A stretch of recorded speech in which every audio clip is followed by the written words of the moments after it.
waliwo ensonga ey'omukyala bawayita presidential advisor, senior presidential advisor Kasirine Kusaasira.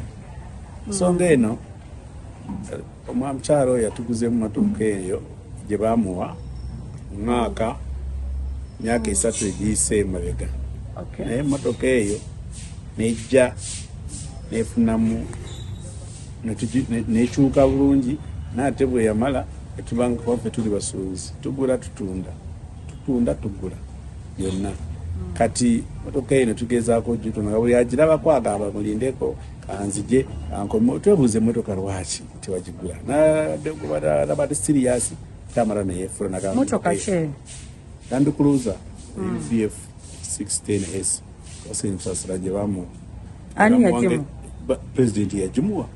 Kasirine era twasooka mubuuza ne tugamba emmotoka eno twali tumanyi ya gavumenti, nagamba kino kyali kirabo kyange kyobola ne kadi eri mu mannya gange ndiwadde embo gitunda era ne tugamba kale obeeri esobola okukyuka ate nga buli kimu kiryoke ne tugigula. Kati emmotoka eyo ne tugezaako okugitunda natugamba eriko red flag, omusajja yali agenda gigula natugamba tugende mu URA ne tugendayo natugamba yes red flag kweri naye tugende tunoonye yatuguza kubira Kusaasira yajjako ku ofiisi yaffe omwaka oguwedde mugoguna natugamba tumu omwezi gumu president mzee yagenda muwa sente ze yatuwa tumuddize emmotoka ye miezi 2 nakati ogwaka yagamba ye alina ebizibu bingi ate nno n'emmotoka tagisobola tenywa n'amafuta mangi n'olwekyo ayagala gitunda gula emmotoka gy'asobola. Tumuwa sente era twamuwa sente za cash milioni 2 ezawamu. Mwagezaako okulikinga out gyali mumunnyonnyole nti emmotoka eriko bagita caveat bagiyita red flag. Twamuyita n'ajja ne ku ofiisi ne tugenda ne mu maaso n'omuwaabira ne tumuwaabira mu kkooti. Twamutwalira ne samunizi ne tumusavinga ne mu maaso g'abalooya be simanyi bamudde company advocate nga waali naye yalabikako mu kkooti olunaku batugamba Kasirine nti waabwe mulwadde. Nze mbadde sikimanyi nali manyi nti ba presidential advisor bali bulungi nateebo se yangamba kyaliko takitegeera ne mubuuza kiki sente nga ndaba wali ogamba luli kampeni yagwanga ogamba sente mulina sente tekati kiki. Avana mu Kivulu n'atabasasula sente. Twabe ne mu Kivulu nagendayo ng'amanyi nti bw'ava bw'ati mu Kivulu agenda kumusasulira awo naliwo ku Sheraton. Naye bwekyagwa n'angamba naawe obirabye sente zonna Kivulu kinsaze sente zonna zigenda zisasula abakozi emmere.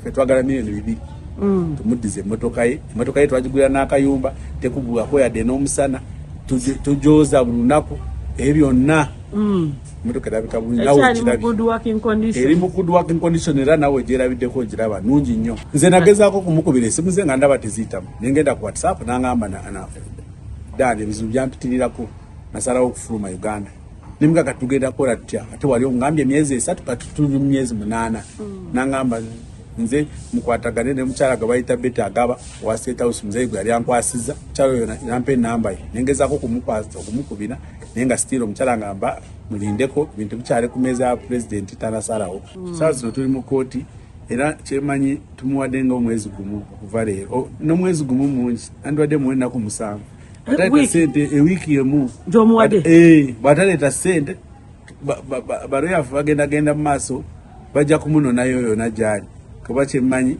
simanyi oba omuntu abeera mu ggwanga eddala tebakkiriza kumunonayo bajja kooti ejagenda mu maaso ekiwa ekiwandiiko kijja munona yona gyali ajje wona akole ki abitebye tusobole okufuna obwenkanya ffe tetwagala kiri kintu tetwagala na mmotoka kati twagala kintu kimu sente.